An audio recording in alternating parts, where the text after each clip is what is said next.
नमस्कार आदाब, मैं हूँ राव अकरम और आप देख रहे हैं मेरा हिंदी यूट्यूब चैनल। साथियों, वीडियो शुरू करने से पहले आपसे गुजारिश है कि अगर आप लोग पहली बार इस यूट्यूब चैनल पर आए हैं तो कृपया चैनल को सब्सक्राइब जरूर कर लें। और हाँ, अगर आप पहले से मेरे इस यूट्यूब चैनल पर सब्सक्राइबर हैं तो आप वीडियो को लाइक और शेयर करना बिल्कुल ना भूलें। और पहली वीडियो में मैंने बताया था कि अगर आपकी कोई निजी भूमि है और उस पर किसी व्यक्ति के द्वारा अवैध कब्जा कर लिया गया है, लेकिन आप उस कब्जे को नहीं छुड़ा पा रहे हैं, तो उसके लिए मैंने बहुत से टिप्स उस वीडियो के अंदर दिए थे। आप चाहें तो जाकर मेरे इस यूट्यूब चैनल में उस वीडियो को देख भी सकते हैं। लेकिन आज की इस वीडियो में हम बात करेंगे कि अगर आपके द्वारा सरकारी जमीन के ऊपर कब्जा किया हुआ है, तो सरकारी जमीनों के ऊपर कब्जा करना आपको महंगा पड़ सकता है। वैसे तो ग्राम पंचायतों के अंदर ऐसे बहुत से व्यक्ति होते हैं कि पता चलता है कि जब उनके बाप दादा ने कोई कब्जा किया तो वो भूमि यानी तालाब की भूमि थी, या फिर वो किसी खाद खाद के गड्ढे या तालाब या फिर पोखर या फिर चरागाह या फिर कल्याण की भूमि। इस प्रकार के बहुत से मैसेज मेरे पास आते रहते हैं कि अग्रम भाई, बड़े पूर्वजों के द्वारा कल्याण की भूमि के ऊपर मकान बना लिया गया था, बहुत सालों से कब्जा है, लेकिन अब उत्तर प्रदेश सरकार, हिमाचल प्रदेश सरकार, उत्तराखंड प्रदेश सरकार ऐसे अवैध निर्माणों को गिरा रही है। जी हाँ, आज की इस वीडियो में हम इस पर ही बात करेंगे और साथ जानेंगे कि क्या सुप्रीम कोर्ट, हाई कोर्ट के द्वारा इस प्रकार के आदेश दिए हुए हैं। कैसी भूमि पर आप कब्जा कर सकते हैं, कैसी भूमि पर आपने कब्जा करना आपको महंगा पड़ सकता है। यानी कि अवैध कब्जे को हटाने के लिए सरकार ने अदालतों के दिए निर्देश और संबंधित हो सकते हैं, लेकिन विभिन्न राज्यों में के मुख्यमंत्री, उच्च न्यायालयों ने यानी सरकारी भूमि को तत्काल प्रभाव में अतिक्रमण मुक्त कराने के लिए सख्त आदेश जारी भी कर दिए गए हैं। जैसे कि उत्तराखंड के अंदर धामी की सरकार, ऐसे ही हिमाचल के अंदर इस प्रकार की जो भूमि, जिनके ऊपर सरकारी भूमि, उनके ऊपर अवैध कब्जे थे। ऐसे ही उत्तर प्रदेश के अंदर, और योगी आदित्यनाथ तो बुलडोजर के नाम से मशहूर हो गए हैं। तो ऐसे मामले को देखते हुए आपको मेरे यूट्यूब की वीडियो, चैनल की वीडियो देखता रहना आपके लिए फायदेमंद हो सकता है, क्योंकि हर एक जानकारी मैं अपने इस यूट्यूब चैनल पर देता हूं। आगे की वीडियो मैं आपको पहले ही डिस्कस कर दूं, मुख्यमंत्री हरीश रावत के ऊपर बना रहा हूं। वर्ष 27 मार्च 2016 को एक दिन का मुख्यमंत्री कैसे 9 विधायकों ने बागी बनकर उन्हें गिरा दिया गया था, इसके ऊपर इस वीडियो के बाद मेरी वीडियो आएगी। लेकिन वीडियो को लाइक सब्सक्राइब, चैनल को भी लाइक सब्सक्राइब करना और अपने फेसबुक और यानी इंस्टाग्राम पर उसे भी शेयर करना। उसके बारे में मैं आपको बताऊंगा कि किस प्रकार से 9 विधायकों के द्वारा हरीश रावत की सरकार 27 मार्च 2016 को कैसे गिरा दी गई थी और फिर आगे उसमें क्या हुआ था। क्योंकि हर एक नेता की बायोग्राफी का जानना आपको जरूरी है, क्योंकि कोई अच्छे ऐसे कार्य उत्तराखंड के अंदर 2 साल 2 महीने के अंदर मुख्यमंत्री रहे हरीश रावत जी, लेकिन उन्होंने काम अच्छे किए हैं। लेकिन कुछ काम उन्होंने गलत भी किए थे, जिनके कारण उनकी सरकार गिरी थी।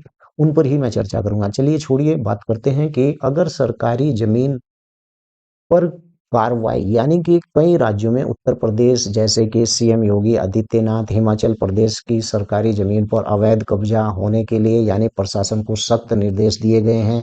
न्यायिक आदेश भी इसके ऊपर हुए हैं। इलाहाबाद हाई कोर्ट और हिमाचल हाई कोर्ट ने, उच्च न्यायालयों ने यानी कि सरकारी जमीनों की एक निश्चित समय सीमा जैसे 90 दिन के भीतर अवैध कब्जा हटाने के आदेश दिए हैं।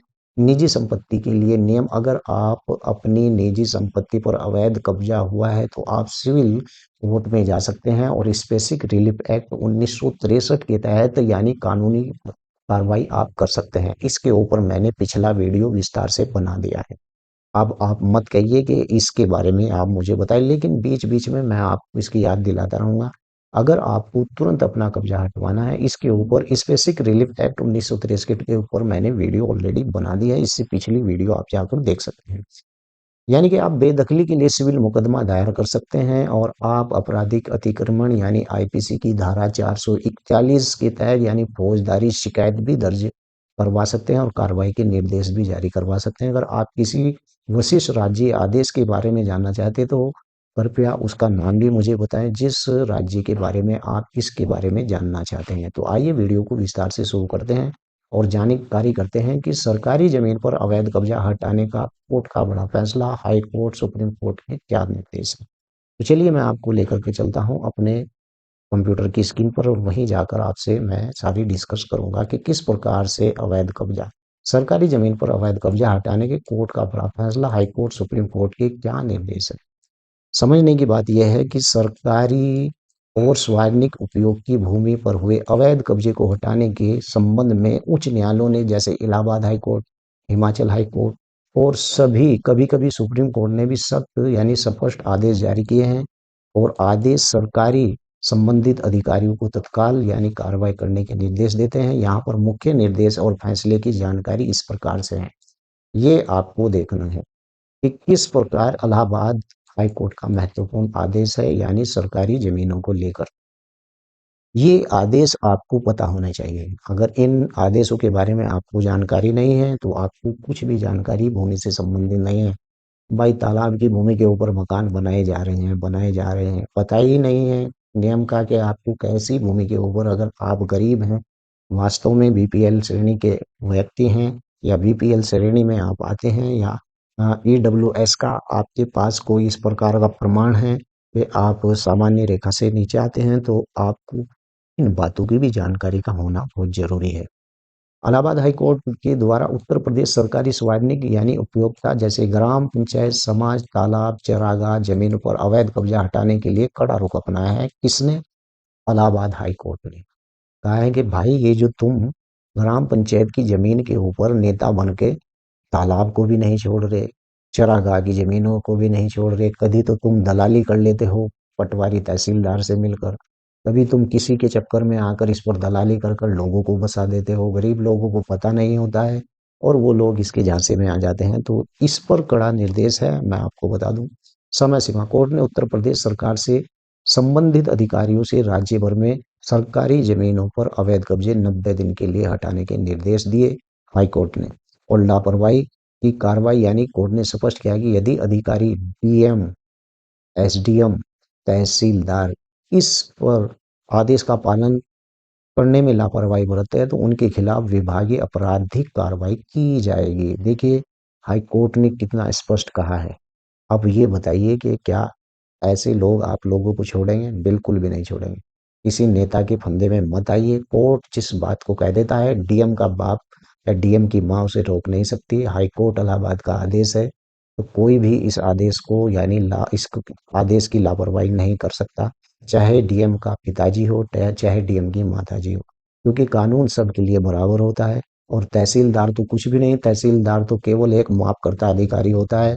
इसीलिए इन सबको कोर्ट का पालन करना बहुत ही जरूरी है। अगर लापरवाही बरतते हैं तो आपराधिक कार्रवाई की जाएगी, साफ स्पष्ट कह रहा है। यानी कि इलाहाबाद हाई कोर्ट, सूचना देना अनिवार्य, ऐसे मामलों में जानकारी 60 दिन के भीतर संबंधित तहसीलदार या तहसीलदार न्यायिक को देना अनिवार्य है। ऐसा न करने पर अधिकारियों और विभागों के ऊपर कार्रवाई शुरू करने का निर्देश भी दिया है। देखिए कितना सख्त आदेश। अवमानना, यदि कब्जा जारी रहता है तो आदेश का पालन नहीं होता है तो डिफॉल्ट करने वाले अधिकारी के खिलाफ हाईकोर्ट सिविल अवमान्य, सिविल कॉम्पैक्ट यानी कार्रवाई शुरू कर सकती है। यानी कि हाई कोर्ट का इतना सख्त आदेश कि उसने कहा है कि भाई अगर तुम अधिकारियों से कहा, क्योंकि हाई कोर्ट को भी पता है कि अधिकारी पैसे लेकर के गरीब लोगों को वहां बसा देते हैं या अमीर लोगों के चुंगल में दे देते हैं। हाई कोर्ट को इसकी बात की जानकारी है कि ये सब जितना भी फ्रॉड चलता है वो डीएम, तहसीलदार, इन सब से ही चलता है। डीएम को शायद ना मालूम हो लेकिन एसडीएम को पूरा मालूम होता है। भाई इसके बारे में तो मुझे पूरी जानकारी है, एसडीएम को सब मालूम होता है। चाहे एसडीएम पत्ता इकट्ठा करके ऊपर जरूर पूछा है, ये भी मुझे पता है, लेकिन सब पता होता है डीएम को, एसडीएम को। डीएम को इसकी जानकारी नहीं होती है। हिमाचल प्रदेश, यानी कि हिमाचल प्रदेश कोर्ट के निर्देश, यानी कि क्या कहता है हिमाचल प्रदेश। बात मैंने पहले बात की हाई कोर्ट इलाहाबाद की, अब बात करते हैं कि हिमाचल हाई कोर्ट इसके बारे में क्या कहता है। तो चलिए बात करते हैं। हिमाचल प्रदेश हाई कोर्ट के राज्य सरकारी वन विभाग अवैध कब्जे को सख्त आदेश दिए हैं और सख्त बेदखली हाई कोर्ट ने अपराध अधिकारियों और एक सरकारी वन विभाग कब्जा करने पर सख्त आदेश जारी किए हैं। क्या सख्त आदेश जारी किए हैं? नियमित करने की नीति नहीं है। कोर्ट ने स्पष्ट किया है कि सरकारी भूमि का अतिक्रमण नियमित रेगुलर्स करने की न तो कोई नीति मौजूद है और न ही भविष्य में ऐसी कोई नीति बनाने का प्रस्ताव है।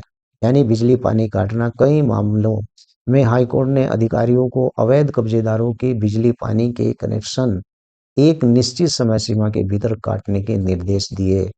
और कब्जा हटाने की सामान्य जो प्रक्रिया थी, कोर्ट के आदेश के पालन के प्रशासनिक यानी राजस्व विभाग के इस प्रकार से कदम उठाए गए कि भूमि की माप यानी डिमार्केशन सबसे पहले राजस्व विभाग लेखपाल कानूनों के द्वारा यानी सरकारी भूमि की मापतोल अवैध कब्जे की पुष्टि होती है। लेकिन यहाँ पर आपको बता दूं कि अवैध कब्जेदार को बेदखली नोटिस जारी किया जाता है और हटाने की जो कार्रवाई होती है वह निश्चित समय सीमा के बाद यानी पुलिस बल की सहायता अतिक्रमण हटाओ अभियान में चलाई जाती हैं, यानी कि रिकॉर्ड में सुधार किया जाता है। भूमि रिकॉर्ड, लैंड रिकॉर्ड आवश्यक सुधार किए जाते हैं।